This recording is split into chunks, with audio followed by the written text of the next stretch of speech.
Na aula passada a gente começou a falar sobre funções e essa aula a gente vai continuar falando, tentando analisar as funções por ângulos diferentes. Então, como a gente falou, uma função nada mais é do que uma relação entre dois conjuntos, que temos o domínio e temos o contradomínio. E aí a função é uma regrinha que para cada elemento do nosso domínio associa o único elemento do nosso contradomínio. Então, basicamente, isso é uma função. Uma outra forma de você enxergar uma função é como uma máquina. Uma máquina onde você vai colocar uma matéria-prima de um lado, e ele vai produzir alguma coisa para você. Por exemplo, no exemplo que eu falei que associa cada pessoa à sua mãe, a gente poderia pensar aqui que uma pessoa, o João, ele entra aqui dentro desse lado, e no lado de cá vai sair a mãe de João.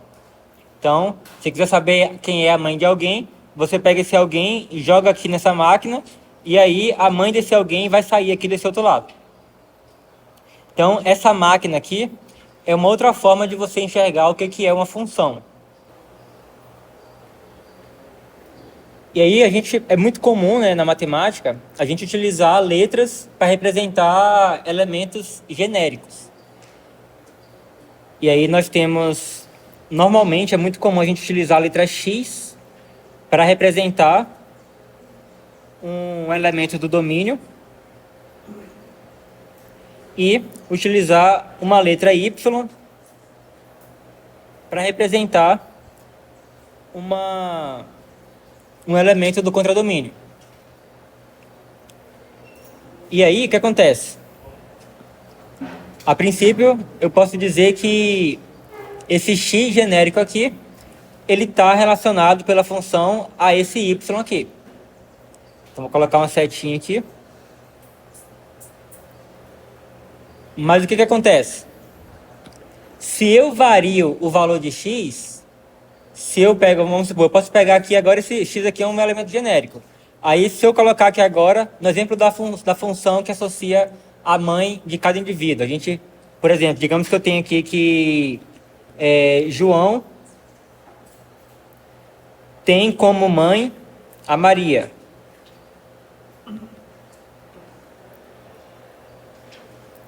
E digamos que o Pedro tem como mãe a Joana. Então, a princípio, esse x aqui, ele está representando uma pessoa qualquer, nesse exemplo aqui dessa função. O x pode ser qualquer pessoa. Mas aí, eventualmente, você vai atribuir valores para esse x. Então, se eu, por acaso, em algum momento, eu disser que o x... Então, assim, se em algum momento...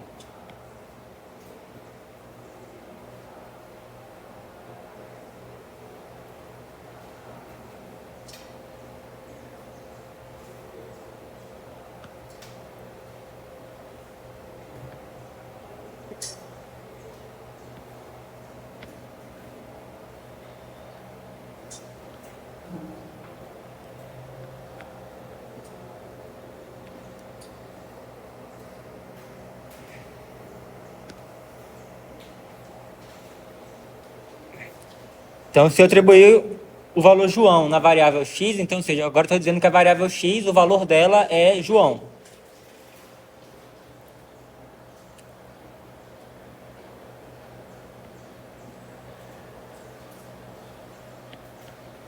Então,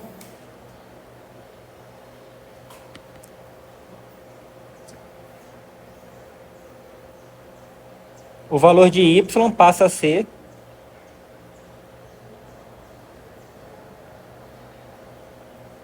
a ser Maria. Ou seja,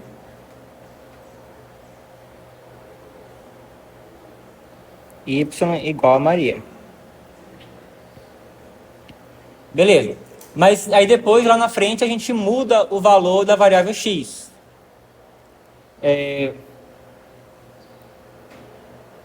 Então, se depois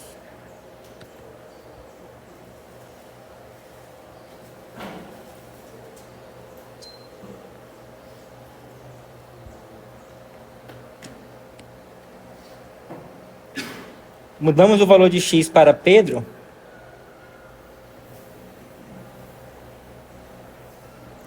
Então, o que acontece com o valor de y?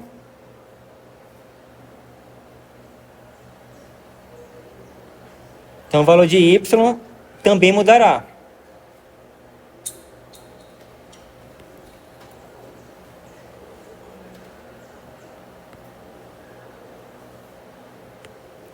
Então, observa que o valor do y, ele depende do valor que o x está assumindo.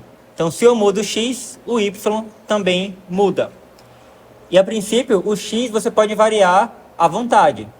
Então, ele pode variar de forma independente. Você, não, agora eu quero atribuir o valor tal à variável x. Então, eu posso variar o x independente, de forma independente. Mas aí o que acontece? O valor de y, ele vai depender do valor que x assumir. Então, a gente fala que o x é uma variável independente e o y é uma variável dependente. Então, o y ele depende do valor de x. Uma outra forma de você dizer essa mesma coisa é dizer que o y é uma função de x. Então, a gente pode dizer assim, que o y ele vive em função de x. O que o x, a depender do valor de x, o y vai ter que corresponder. E aí uma forma de você escrever isso é, você vai pegar aqui, digamos que o nome dessa função que associa cada x aqui ao y, vamos chamar, por exemplo, de f. Lembra que eu posso colocar qualquer nome que eu quiser para a minha função. Então, eu vou colocar, por exemplo, a letra f para representar essa função aqui. Então, a gente fala que o y é igual a f de x. Então, o y é uma função de x, ele depende da variável x. Ok?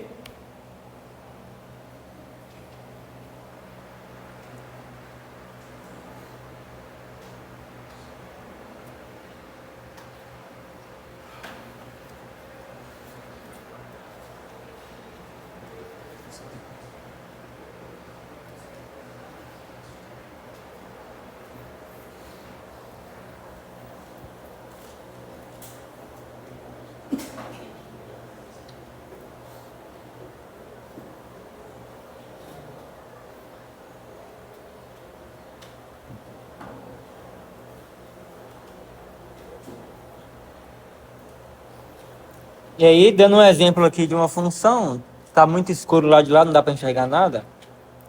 Deixa eu tentar clarear aqui as coisas.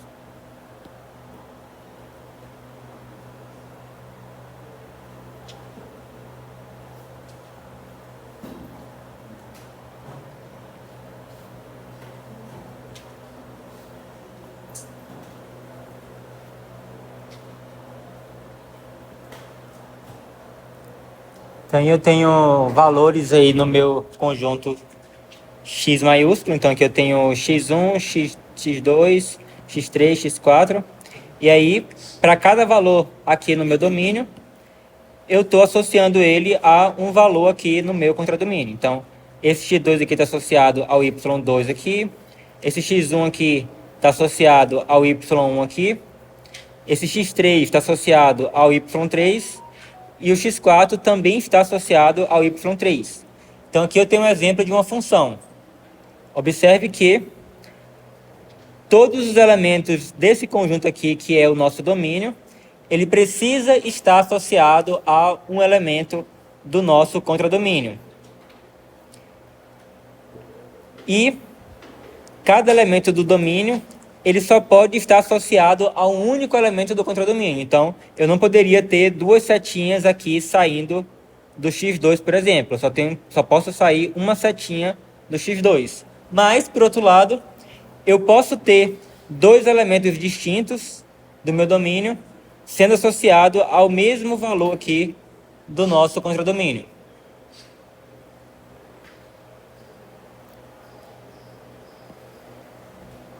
Um exemplo de uma função numérica.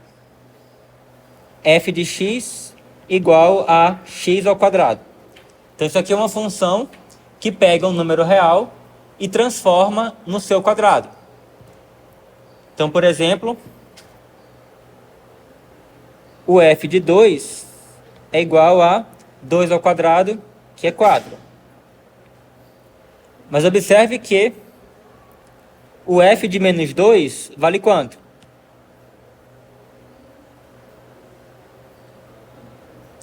Também vale 4, né? Então aqui eu tenho um exemplo de uma função, ó, que leva dois elementos distintos do domínio no mesmo valor. E observe que, dado qualquer número real, não existe uma ambiguidade com relação a quem vai ser o f desse x. Então, dado qualquer valor x, o seu quadrado está muito bem determinado. É um único valor. Então, isso aqui, essa regrinha aqui, ele satisfaz a propriedade de que cada elemento do domínio está associado a um único elemento do contradomínio. Então, de fato, esse f de x aqui igual a x quadrado, ele determina uma função, ele é uma função.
E agora aqui, esse exemplo aí, ele é uma função ou ele não é uma função?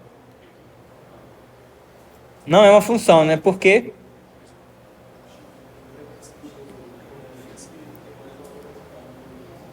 O x1 está sendo associado a dois elementos distintos do nosso contradomínio. Então, por esse motivo, isso aí não é uma função.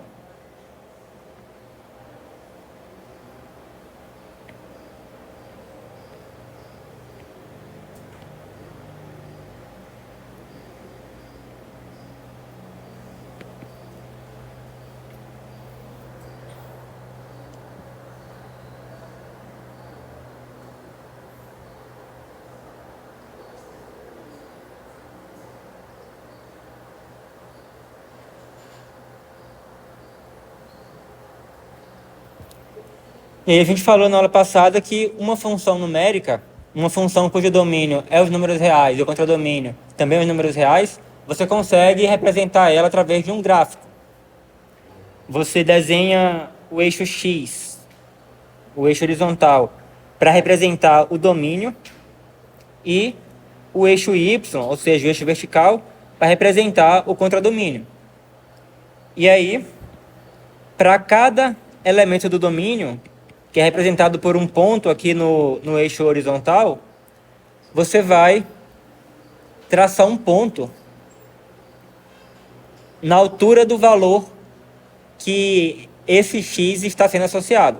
Então, por exemplo, você tem aqui uma função que no 1, o 1 é associado ao 3. Então, eu vou traçar um ponto aqui no y igual a 3. Então, através desse ponto aqui, eu estou dizendo que a minha função, que vai ser representada por esse gráfico que eu estou construindo, ela associa o número 1 no número 3, por conta desse ponto daqui que eu tracei. Aí, eu vou pegar aqui, por exemplo, o 2 e vou desenhar um ponto aqui. Então, isso aqui está dizendo que a minha função, ela associa o valor 2 ao número 2. E aí, digamos que eu pego agora e faço esses pontinhos aí para todos os valores aqui no nosso domínio. Ao traçar todos esses pontinhos, isso vai me dar uma linha aí.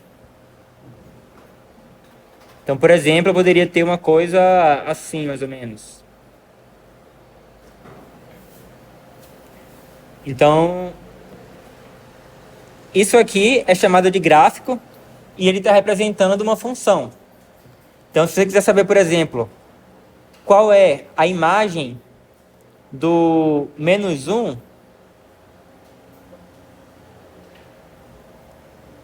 pela minha função, então eu vou pegar e vou analisar aqui verticalmente aqui na direção. Eu posso traçar uma reta aqui na direção do -1 e aí eu vou ver aonde que a reta intersecta essa curva que eu desenhei aí.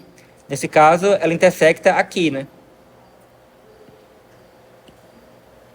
Vai intersectar aqui, que é um valor um pouquinho acima do 4, que eu tenho um 4. Então vai ser aproximadamente, vamos botar aqui que seja 4,2. Então eu sei que a minha função, que eu vou chamar, por exemplo, de g, eu posso chamar ela aqui de g, vou dar o nome g para essa função. Então eu tenho que o g de -1 é igual a 4,2. Ou seja, se eu fosse desenhar em forma de diagrama, aqui o domínio, aqui o contradomínio. Então, se eu botar aqui o ponto aqui para representar o -1, então esse -1 ele estaria associado ao 4,2. Tranquilo? Alguém tem alguma pergunta?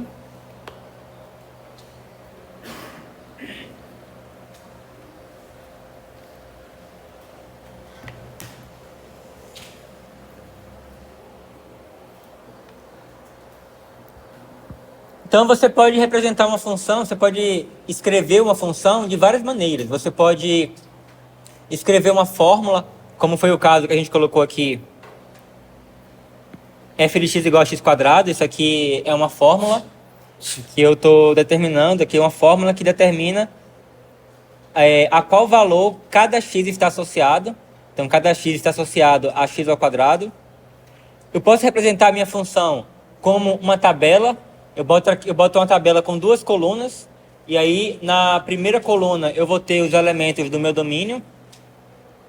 Como, por exemplo, eu poderia aqui ter na primeira coluna o nome de cada um de vocês aqui nessa sala. Então, eu poderia determinar que o meu domínio é essa turma aqui que está fazendo a disciplina de fundamentos de cálculo.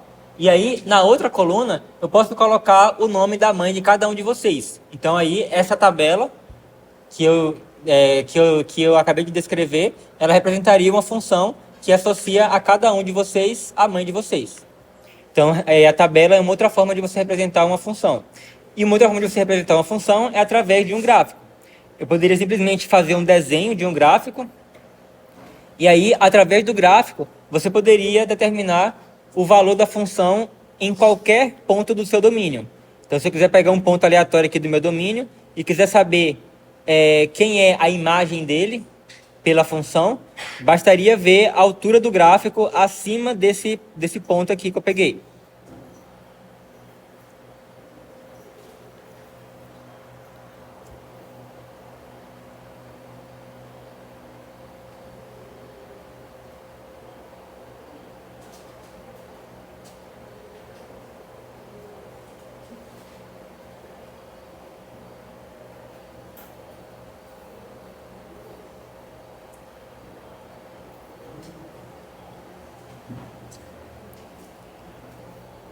E agora eu tenho aqui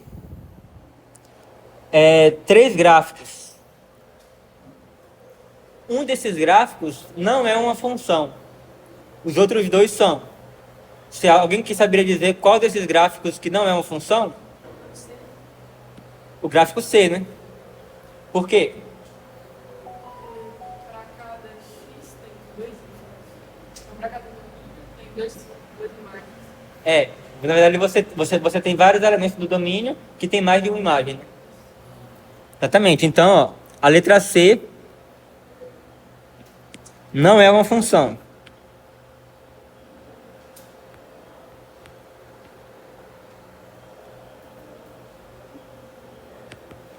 Agora, o daqui é uma função, o daqui é uma função.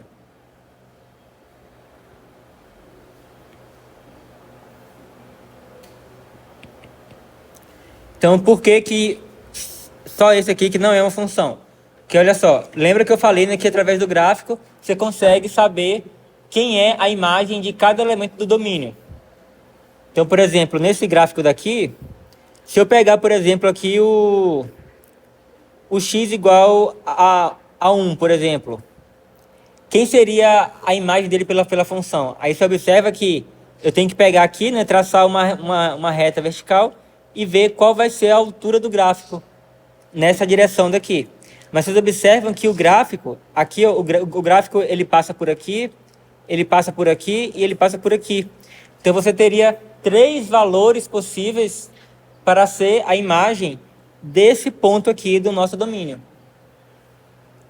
Se eu pegar um pontinho aqui, ó, para esse pontinho aqui, eu teria 2 valores possíveis. Ó. Eu teria esse valor aqui possível e eu teria esse valor aqui possível. Então, para esse daqui, eu teria 2. Observe que tem outros aqui que é tranquilo. Por exemplo, se eu pegar um elemento daqui, para esse elemento, eu só tenho um único valor associado a ele. Então, para esse elemento aqui é ok. Mas só que para ser uma função, você tem que valer que para qualquer elemento do domínio, tem que valer que ele está associado a apenas um elemento do contradomínio. Então, nesse intervalo aqui, esses valores aqui, eles estão associados a mais de um elemento do contradomínio. Então, por esse motivo, isso aqui não é uma função. Agora, se você pegar, por exemplo, esse gráfico aqui, ó, você observa que para cada elemento aqui do domínio, eu só tenho o gráfico passando uma vez aqui nessa direção. Se eu pegar aqui, o gráfico passa só uma vez. Se eu pegar aqui, o gráfico passa só uma vez. E assim por diante. Uma forma de você verificar se um gráfico é ou não uma função é você observar o seguinte: se eu traçar uma reta vertical em qualquer lugar do meu gráfico, essa reta ele vai tocar o gráfico em apenas um lugar ou em mais de um lugar? Então, por exemplo, esse caso daqui, qualquer reta vertical que eu traçar aqui vai cortar o gráfico apenas uma única vez. Então, isso é o suficiente para você concluir que isso aqui, de fato, é uma função. A mesma coisa vale para isso daqui, ó. Se eu traçar uma reta em qualquer lugar aqui, essa reta vai cortar o gráfico apenas uma vez. Agora, com esse caso aqui, não é verdade. Se eu traçar uma reta aqui, ok, cortou o gráfico só uma vez. Se eu traçar aqui, ok, cortou o gráfico só uma vez. Agora, se eu traçar aqui, ó, cortou o gráfico 3 vezes. Então, essa é uma forma de você conseguir analisar rapidamente se um gráfico é uma função ou não.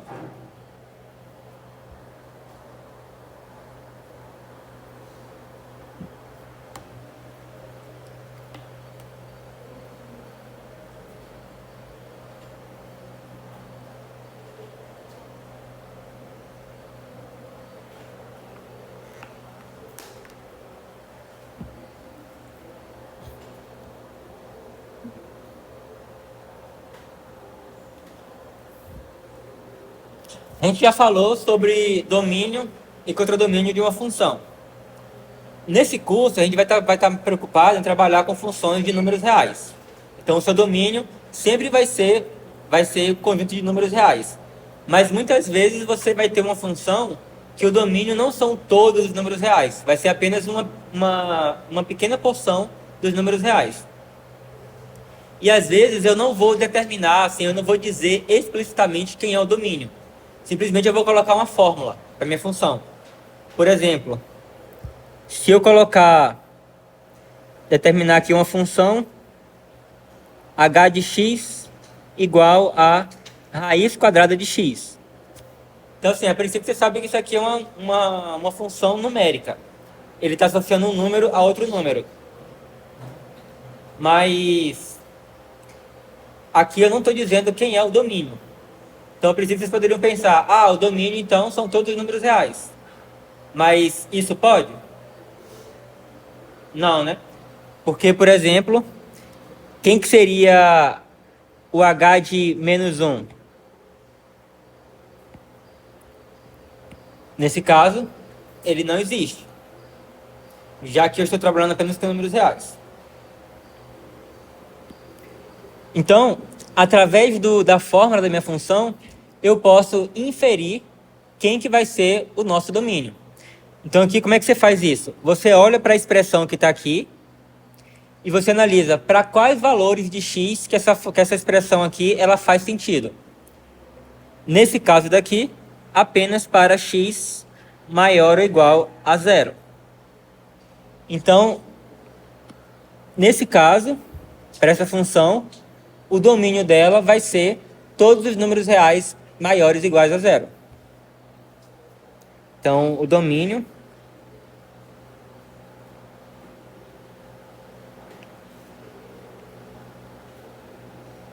de h vai ser igual a x pertencente aos números reais, tal que x é maior ou igual a 0. Ou, de forma equivalente, eu poderia colocar o intervalo fechado aqui no 0 e aberto aqui no mais infinito. Então, lembra como quando a gente expressava o conjunto um conjunto de solução de inequações, né? Então, a gente vai usar a mesma notação para representar o domínio de uma função real.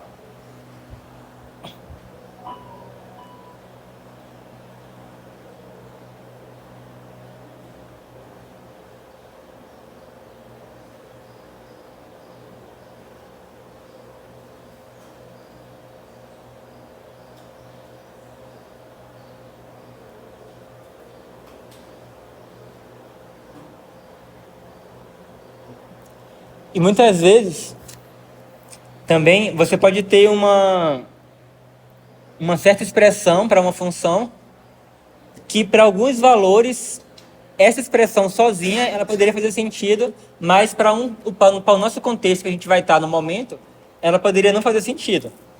Como, por exemplo,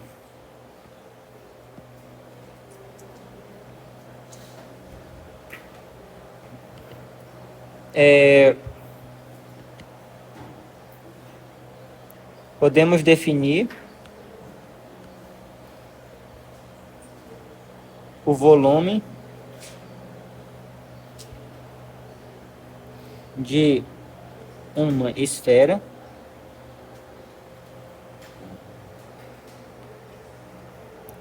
como uma função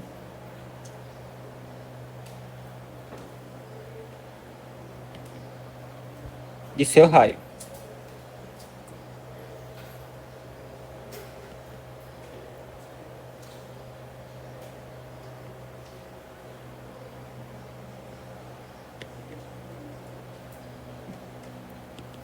Pela fórmula V de R igual a 4/3 de π R ao cubo. Então, a princípio, essa expressão aqui, ela é uma expressão que faz sentido para qualquer valor de R. Eu poderia colocar, inclusive, aqui um valor negativo para R, que não teria problema nenhum com essa expressão aqui. Mas aí, a gente analisando o nosso contexto aqui da situação, a gente sabe que essa função aqui, ela é o volume de uma esfera, e esse R aqui representa o raio de uma esfera. E um raio, ele sempre é positivo. Então, a gente poderia, apesar dessa fórmula aqui, ela fazer sentido para qualquer valor de R, incluindo os negativos, para o nosso contexto em questão aqui, que é o volume de uma esfera, esse R aqui, ele vai ser sempre um valor maior do que 0. Então, o nosso domínio aqui vai ser igual a o intervalo aqui aberto no zero até o mais infinito. Então você tem que analisar, entender o contexto e ver para quais valores a nossa expressão ela vai fazer sentido.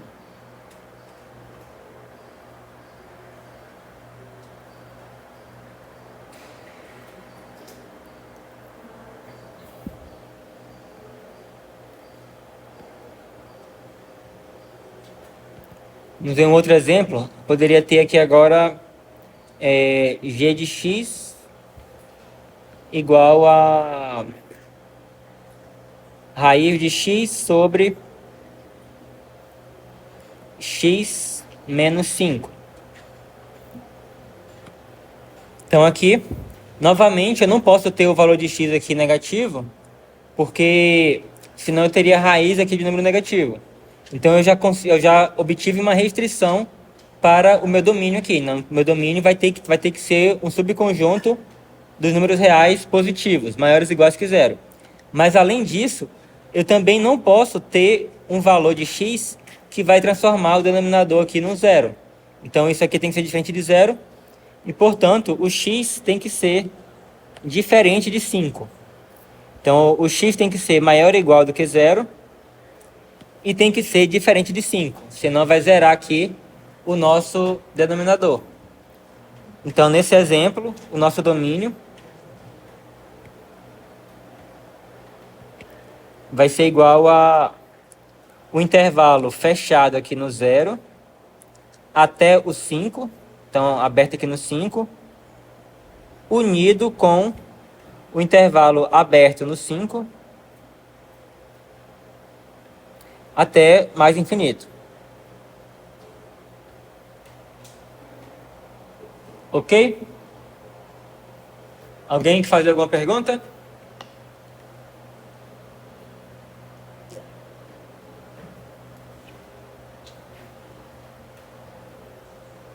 Primeiro exemplo assim, por que um intervalo traseiro não poderia ser intervalo infinito negativo? Como é que é? O exemplo acima do. Sim. O domínio, ele não é para ser domínio aberto, menos infinito, domínio aberto, mais infinito. É porque nesse exemplo aqui, como eu falei, né? Aqui a gente tá, o V representa o volume de uma esfera. Então esse R, ele é um raio. E aí não faz sentido você falar o raio de uma esfera ser negativo, né? Então, por isso que eu falei, né? Você tem que analisar a fórmula, mas muitas vezes você tem que analisar o contexto mais geral que essa fórmula está inserida para você verificar se quais são os valores de R que faz sentido. Beleza? Por que o x tem que ser diferente do. O 5 tem que ser diferente de zero? Nessa palavra. Se fala isso aqui, Isso, por que o X tem que ser diferente de quanto? de zero. Não, o X tem que ser diferente de... Porque senão você vai ter uma divisão por zero aqui, ó. Você vai ter um zero no denominador e você não pode ter isso. Se você não pode fazer uma divisão por zero, você não pode ter 1 dividido por zero. Isso aqui é uma indeterminação. Entendeu? Mais alguma pergunta?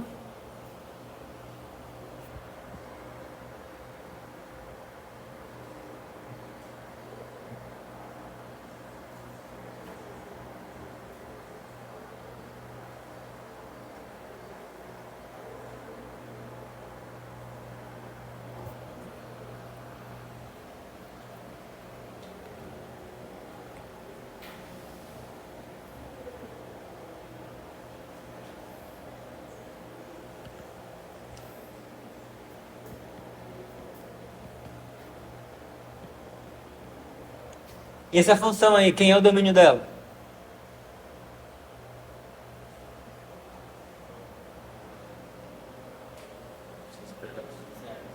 X diferente de zero, né?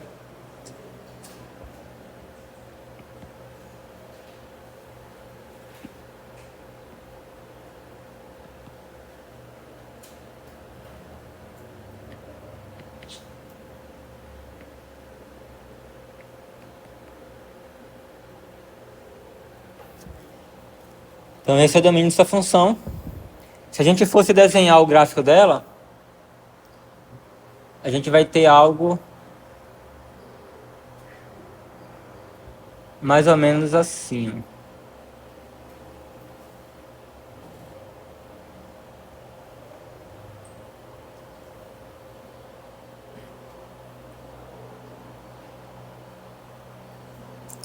Então esse seria o gráfico dessa função. Vocês observam que aqui na direção do x igual a zero, ó, você não tem nada. Porque essa função ela não está definida no x igual a zero. Só que o que acontece? Se você faz o x ser muito grande, por exemplo, botar o x igual a 1000, por exemplo. Então você vai ter aqui o f de 1000 vai ser igual a 1 sobre 1000, que é igual a 0,001. Então você vê que é um número bem pequenininho. E quanto maior for o número que você colocar aqui no lugar do x, menor vai ser esse resultado daqui. Então essa função aqui, conforme o x vai crescendo, ela vai se aproximando do zero. E da mesma forma, se eu pegar um número aqui bem pequenininho, por exemplo, vou pegar aqui um número bem próximo de zero. Vou pegar f de 0,001. Isso aqui vai ser igual a 1 dividido por 0,001. Eu posso escrever isso aqui como sendo 1 dividido por 1 sobre 1000, já que 0,001 é igual a 1 sobre 1000. E aí eu posso usar a regrinha que a gente conhece aqui de divisão de fração, que eu conservo o primeiro, que é o 1. Aí eu mudo a operação aqui para multiplicação. E aí eu vou inverter a segunda fração. Então o 1000 passa para cima e o 1 passa para baixo. Então vai ficar 1000. 1000, que é igual a 1000. Então, por exemplo, se eu pegar aqui o x igual a 0,00001, que vai estar bem próximozinho aqui, aí o valor da função vai ser 1000. Então eu vou estar lá em cima, por isso que não está aparecendo aqui no desenho. Então, conforme o x se aproxima do zero, o valor da função vai ficando cada vez maior. Alguma dúvida quanto a esse gráfico? Vocês já viram esse gráfico aqui antes, alguma vez na vida? Ninguém nunca viu?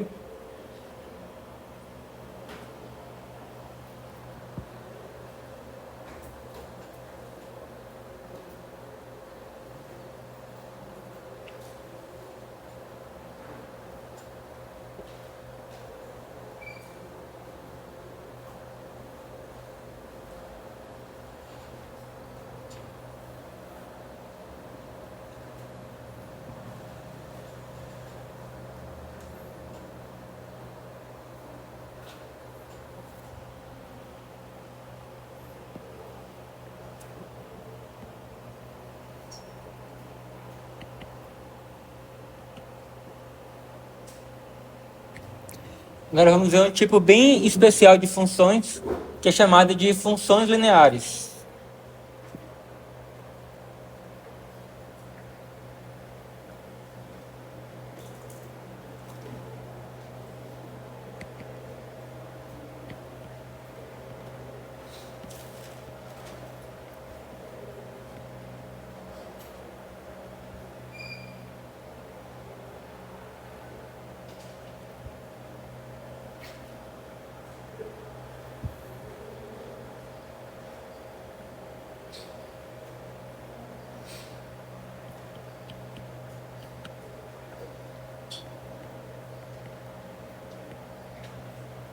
Então, uma função é dita ser linear se ela for da forma f de x igual a ax mais b, onde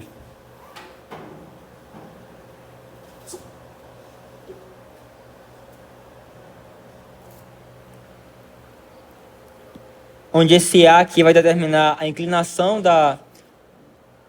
do gráfico da função, e esse b aqui vai determinar aonde que esse gráfico vai interceptar o eixo y. Uma característica importantíssima das funções lineares é que se eu vario o x um certo valor. O que eu quero dizer com isso? Digamos que eu tenho um valor de x lá. E aí eu somei aqui no x uma certa variação que eu vou chamar aqui de d. Beleza. O que acontece? Eu posso calcular aqui o valor do f de x. Eu posso calcular aqui o valor dessa variação aqui. O f de x mais d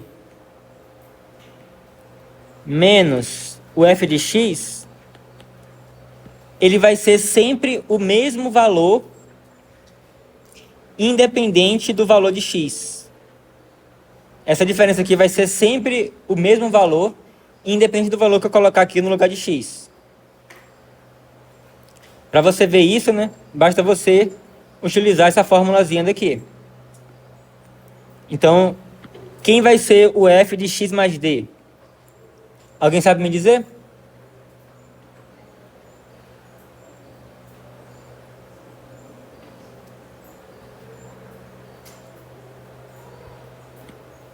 O f de x mais d, o que eu vou fazer? O que a minha função faz? A minha função, ela pega um valor qualquer, ela vai multiplicar com a e vai somar com b. Então, como aqui dentro eu tenho x mais d, então o que ela vai fazer com esse x mais d aqui? Você vai multiplicar esse valor por a, então você vai ter o a vezes x mais d, e você vai somar o b. Vocês conseguem perceber que isso aqui é igual a isso aqui? Oi? Não? Qual é a sua dúvida? Tudo. Assim, você não entendeu o que é essa função, você não entendeu o que é o x, o que é o... Da onde veio o A ali? Tipo, até aquela forma de sim, você falou, caixa, o A você jogou aqui. Não, eu tô falando que ele tem que ter essa forma daqui, onde A é um número real, qualquer.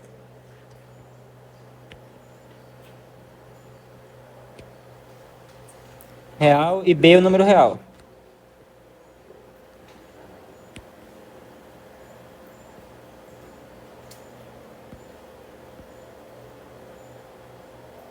Isso aqui é uma forma genérica de você representar uma função. Por exemplo, eu poderia escrever exemplos aqui de funções desse tipo, que poderia ser f de x igual a 2x mais 3. Eu poderia ter f de x igual a menos 2x mais 10. Então, eu poderia ter diversos tipos. Então, de forma geral, você tem uma coisa sempre com esse tipo daqui. Então, isso aqui foi uma forma genérica de eu escrever quando que uma função é dita ser linear. Ela é linear se ela tiver esse formato aqui, onde o a é um número real e o b é um número real. Ok? O que mais você não entendeu?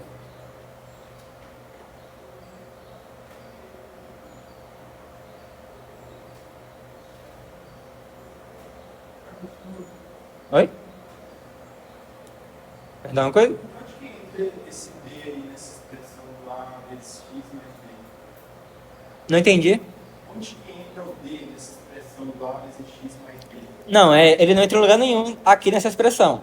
Eu estou falando o seguinte, eu tenho um número x qualquer e eu vou adicionar um valor qualquer que eu estou chamando de d. E aí eu quero mostrar que se eu adiciono um valor de d ao valor x e calculo a imagem dele, a variação do f de x mais d para o f de x vai ser sempre o mesmo valor, independente do valor de x que eu colocar aqui. Depois eu vou colocar um exemplo numérico para ver se vocês conseguem entender melhor. Mas vocês entenderam que aqui, ó, eu tenho aqui, essa soma aqui está representando um número. Isso aqui, o x é um número, o d é um número, então a soma de dois números, então isso aqui dentro é um número. Certo? E aí eu estou calculando o f desse número daqui.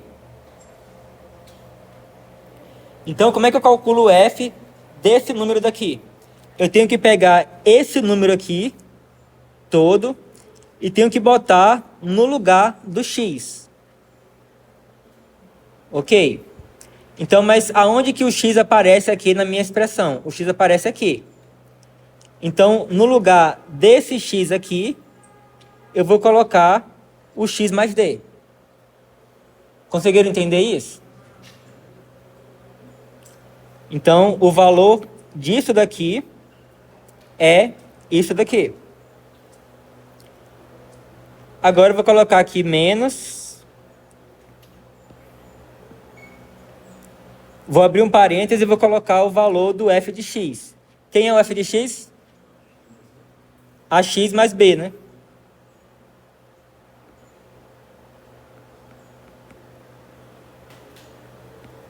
Beleza. Agora, bora eliminar o parêntese aqui. Ou melhor, os parênteses. Então, eu vou fazer aqui a distributiva aqui. Vai ficar ax mais ad mais b. E agora, o menos aqui vai entrar multiplicando aqui. Vai ficar menos ax menos b. Então, observa que esse ax aqui vai se cancelar com esse menos ax. Esse b aqui vai se cancelar com esse menos b e vai sobrar somente o a vezes d. Então, vocês observam que eu poderia colocar qualquer valor de x que eu quisesse, que o resultado daria sempre a mesma coisa, porque o resultado final ele não depende do x. Por exemplo, vamos pegar um exemplo aqui. Vamos pegar f de x igual a 3x menos 2. E aí, a princípio, eu vou pegar o x aqui igual a 3. E vou pegar o d igual a 4. Então, o que foi que eu fiz aqui? Eu calculei o f de 3 mais 4 menos o f de 3, que é o x. E aí, eu posso pegar, agora como eu tenho números aqui, eu não preciso mais ficar trabalhando com a expressão inteira. Eu posso juntar isso aqui num número só. Que aqui, eu não pude juntar como uma única expressão aqui, um único valor, porque eu não conhecia o valor de x e de d, então eu não conseguia fazer a soma a princípio. Então eu tive que trabalhar com ele desse jeito. Mas aqui, como eu já sei quem são o valor de x e d aqui, então eu posso realizar a soma. Então isso aqui vai ser igual a f de 7 menos f de 3.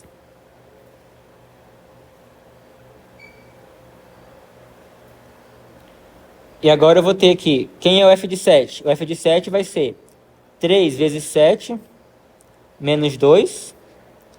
Então o que foi que eu fiz aqui? Eu peguei o 7 e coloquei aqui no lugar do x. Ó.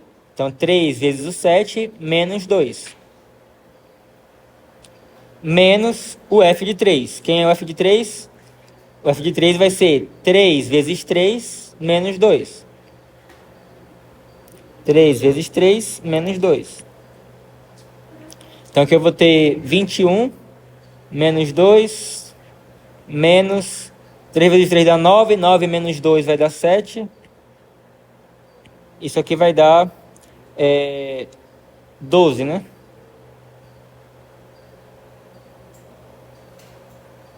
Beleza. Agora, olha só o que eu quis dizer com isso aqui, de que você poderia botar qualquer valor de x, que o resultado final sempre daria a mesma coisa. Se eu pegar agora, por exemplo, e fazer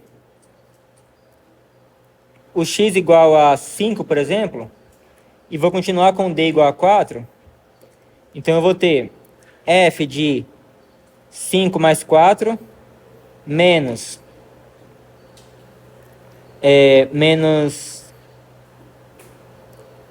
f de 5. Isso aqui vai ser igual a f de 9 menos f de 5, que vai ser igual a... O f de 9 vai ser 3 vezes 9,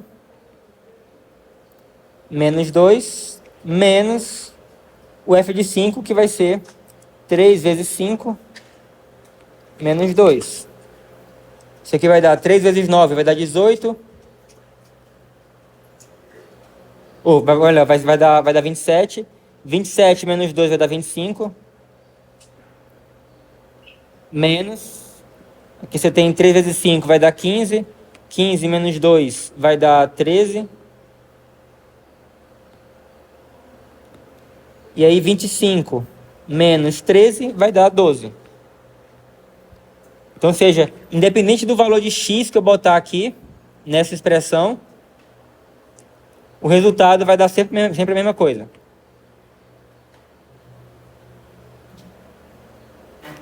Na verdade, ó, eu poderia até ter utilizado essa formulazinha que eu obtive aqui, ó, para calcular de cara qual vai ser o resultado disso daqui, ó. Aqui nesse caso, isso aqui tá dizendo que isso aqui vai dar o A vezes o D. Então, aqui nesse nosso exemplo aqui, quem é o A? O A é o 3 e o D é 4. O A é o 3 e o D é 4. Então, segundo essa formulazinha daqui, o resultado dessas expressões aqui vai ser A vezes D. Então, nesse nosso exemplo, vai ser 3 vezes 4. Que é igual a 12. Que foi justamente os valores que a gente encontrou aqui.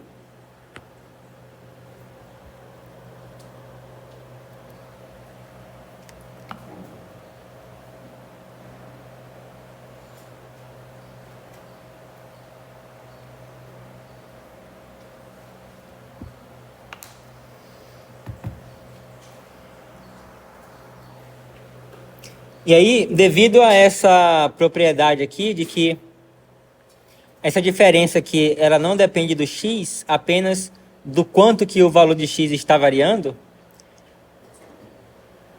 isso implica que o gráfico dessa função, desse tipo daqui,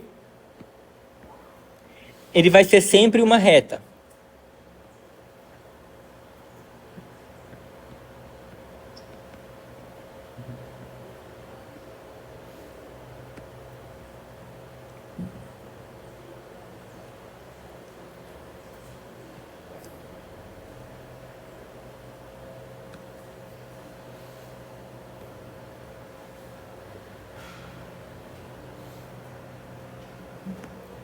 Que pode ser uma reta com uma inclinação positiva ou uma reta com inclinação negativa. O que vai determinar se essa reta ela tem inclinação positiva ou inclinação negativa vai ser o sinal do valor de A. Se o A ele for positivo, a inclinação vai ser positiva. Se o A for negativo, a inclinação vai ser negativa.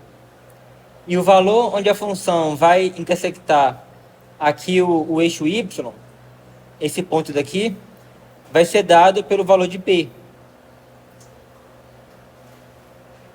Então aqui eu tenho o valor de B, que nesse exemplo daqui é um valor negativo. Então aqui nesse exemplo daqui, o valor de A ele é positivo e o valor de B ele é negativo. Agora nesse outro exemplo daqui, o valor de A é negativo e o valor de B é positivo.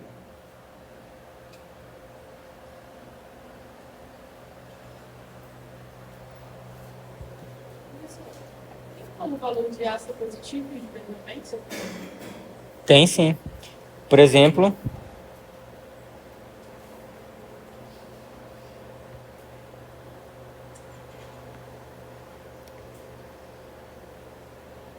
assim. Que aí ele está intersectando aqui na parte positiva do eixo y.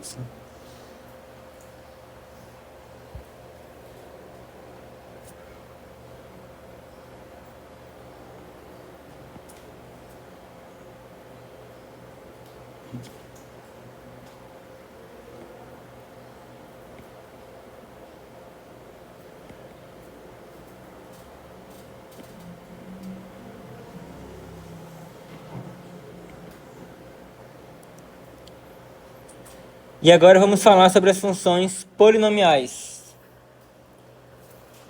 Uma função ela é polinomial, é dita ser polinomial, se ela puder ser escrita na seguinte forma: f de x igual a n x elevado a n, mais a n menos 1 vezes x elevado a n menos 1, mais, aí você vai continuar com isso até chegar no a1 vezes x mais a0. Lembra que a gente já falou aqui em outras aulas sobre polinômios, não foi? O que é um polinômio? Essa expressão daqui, ela representa um polinômio. E aí uma função, ela é dita ser polinomial se a formulazinha da função é justamente um polinômio. Então, para cada valor de x, você vai calcular o valor de x, substituindo o x aqui nesse polinômio, e aí você vai obter um número no final. Aqui, né, esses an, n-1, a1, a0, são valores genéricos que está representando todos os possíveis polinômios que eu possa ter. Igual como aqui em cima a gente fez eu botei f de x igual a ax mais b, né? Esse a e esse b aqui são números genéricos, que poderia ser substituído por qualquer número que você quisesse. Como aqui eu coloquei o a igual a 2 e o b igual a 3. Aqui eu coloquei o a igual a menos 2 e o b igual a 10. E aqui eu também poderia atribuir valores quaisquer para esses valores daqui, o que está acompanhando o x.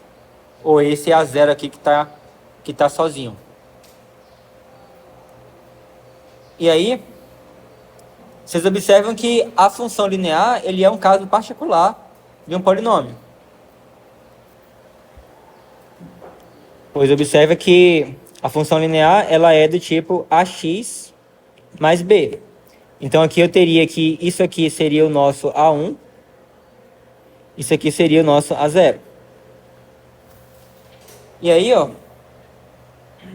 essa função polinomial aqui, ela tem um grau, que é justamente o grau do polinômio, que vai ser a maior potência que você tiver nas suas expressões elevando o x aqui, ó. Aqui nesse caso eu tenho um polinômio de grau n, e no caso da função linear, ela é um polinômio de grau 1, já que a maior potência aqui é igual a 1. Em um outro caso interessante de função polinomial é a função quadrática. f de x igual a ax quadrado mais bx mais c. Isso aqui também é uma função polinomial. E ela é uma função polinomial de grau 2, já que o maior expoente no x é o 2. Aqui nesse caso eu tenho que esse a aqui é o meu a2, esse b é igual é o meu a1, e esse c é o meu a0. Eu poderia também ter escrito essa função aqui genérica como sendo a2 x elevado a 2 mais a1 vezes x mais a0.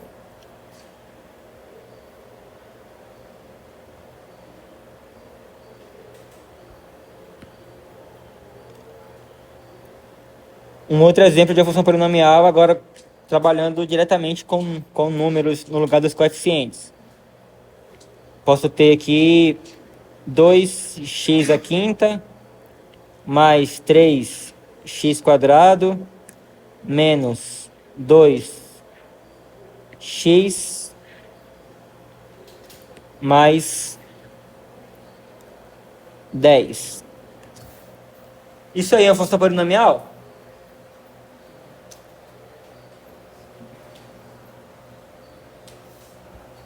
Tem que seguir uma ordem, por exemplo, sobre expoente.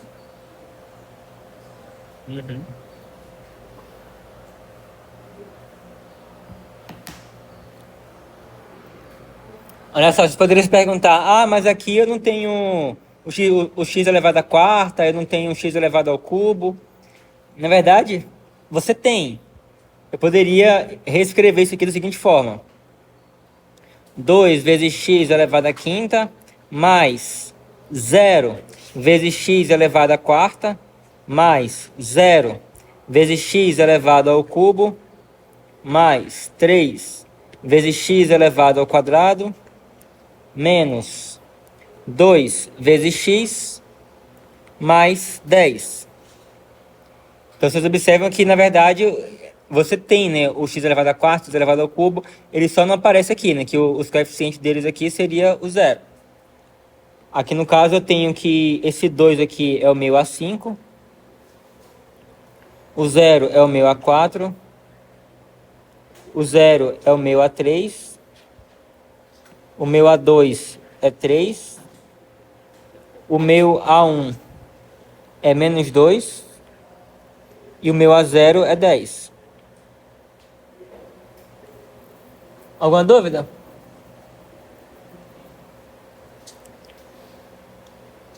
Então, ó, no caso da função polinomial de grau 1, que é a função linear, a gente já viu que o gráfico vai ser uma reta. E no caso da função polinomial de grau 2, a gente sabe que o gráfico vai ser uma parábola, né?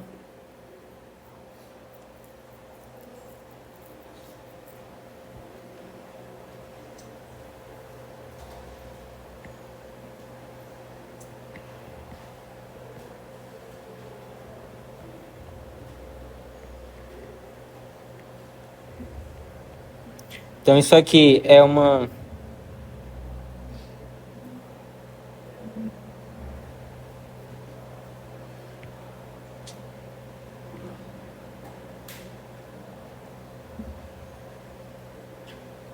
de grau 2 e também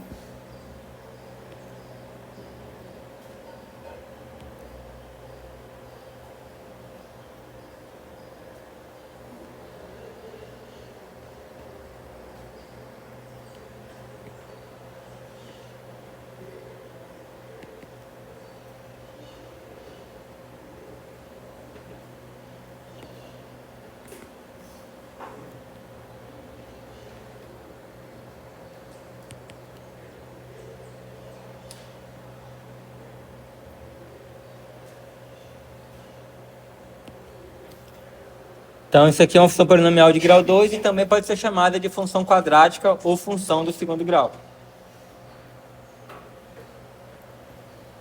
E aí, a depender dos... Como eu falei, né, esse gráfico aqui, dessa função, sempre vai ser uma parábola, ou assim, ou assim.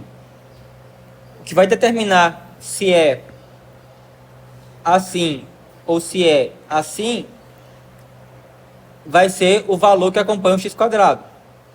Então, se esse valor que acompanha o x² ele for positivo, concavidade voltada para cima. Se ele for negativo, concavidade voltada para baixo. E aí os outros valores, juntamente com A, vai também influenciar se a parábola ela vai ser mais fechada, se ela vai ser mais aberta, e também se... E também a posição horizontal e vertical no gráfico. Se ela vai estar aqui, se ela vai estar aqui, se ela vai estar aqui, se ela vai estar aqui. Então, eu tenho várias coisas que eu preciso saber aí para poder desenhar o gráfico da minha função. E aí, normalmente, uma das coisas que a gente procura saber quando a gente vai desenhar o gráfico de uma função é o local onde o gráfico ele intersecta o eixo x e o local onde intersecta o eixo y. No caso de uma função quadrática,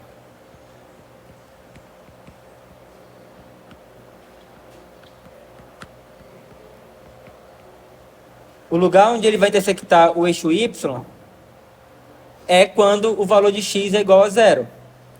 Então, se eu substituir o x por zero, eu vou ter f de zero igual a vezes zero ao quadrado mais b vezes zero mais C. E aí isso aqui, né, multiplicação por zero vai se anular e vai sobrar somente o C. Então, o valor que a parábola vai intersectar o eixo Y vai ser justamente o valor que eu tiver aqui sozinho, sem o x multiplicando nele. E para poder eu encontrar o valor que o gráfico vai intersectar o eixo x, o que eu preciso descobrir? Eu preciso saber quais são os valores de x que vai fazer com que o y seja zero. E lembra que eu falei que o y é igual a f de x, né? Então, eu preciso descobrir para quais valores de x esse valor de y aqui vai ser igual a zero. E o f de x é igual a ax quadrado mais bx mais c. Então, eu preciso resolver a equação ax quadrado mais bx mais c igual a zero.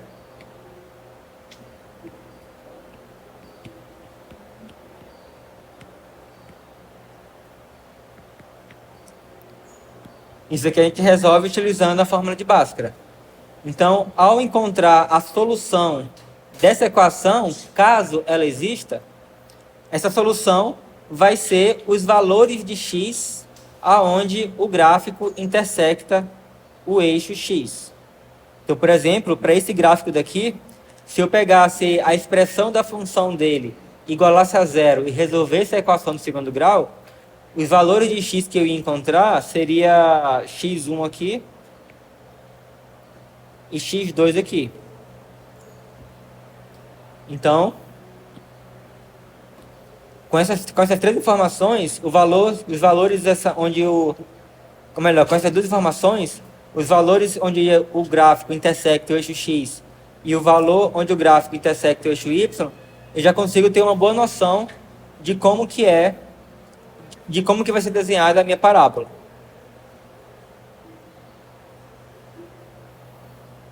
Alguma pergunta?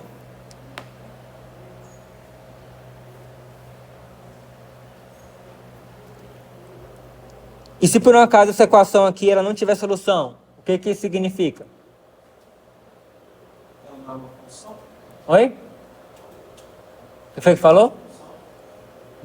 Por quê? Oi?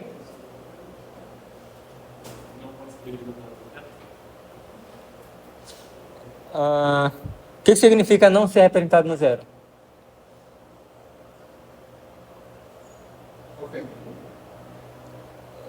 Eu perguntei o que acontece se essa equação aqui ela não tiver solução.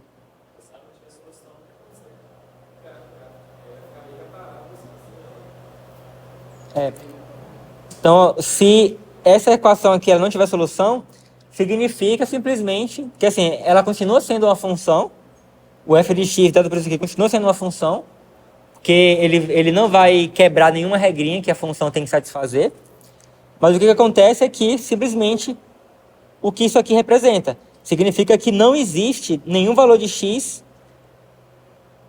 que está associado ao zero. Ou seja, na hora que eu fosse desenhar aquele diagrama lá, ó,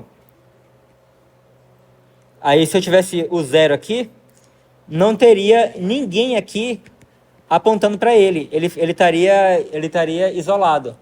Seria igual ao exemplo que eu falei lá na aula passada das pessoas e as suas mães. Aí eu falei que eu tinha a Joana lá e a Joana não tem filho. Então eu não vou ter ninguém aqui que vai estar apontando para ela, porque ela não é a mãe de ninguém.